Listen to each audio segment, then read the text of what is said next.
मैं सिमी जैन शासकीय बापू विद्यालय नौगांव में अपने विचार अहिल्याबाई होलकर पर प्रदर्शित कर देना चाहती हूँ। जब मध्य प्रदेश की धरती पर मराठा साम्राज्य में पेशवा, सिंधिया और होलकर जैसी रियासतें उदय में आई, तभी होलकर रियासत के जो महान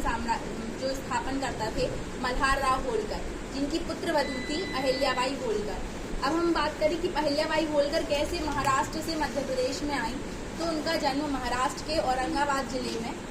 चौंडी ग्राम है, उसमें 31 मई 1725 में हुआ था। उसके बाद उनका विवाह खंडेराव होलकर के साथ हुआ, जो कि होलकर रियासत के महाराजा मल्हार राव होलकर के पुत्र थे।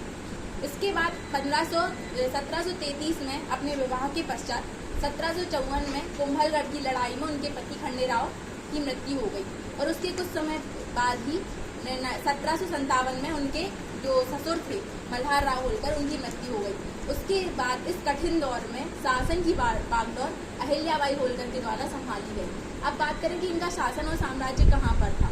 तो जो होलकर साम्राज्य था, जो आज भी हम बात करते हैं कि होलकर साम्राज्य की छत्रियाँ इंदौर में हैं, तो इनकी प्रारंभिक राजधानी इंदौर थी। लेकिन चूंकि एक महिला शासिका थी, महिला शासिका होने के नाते प्रत्येक महिला अपनी सुरक्षा की व्यवस्था करती है, इसलिए आसपास के पड़ोसी राजाओं से सुरक्षा के लिए और मैत्रीपूर्ण संबंध तथा साम्राज्य की कुशलता प्रशासन के लिए इन्होंने अपनी राजधानी इंदौर से महेश्वर स्थानांतरित कर दी। महेश्वर में शासन के दौरान इन्होंने अपने साम्राज्य को इस तरीके से व्यवस्थित किया, अपनी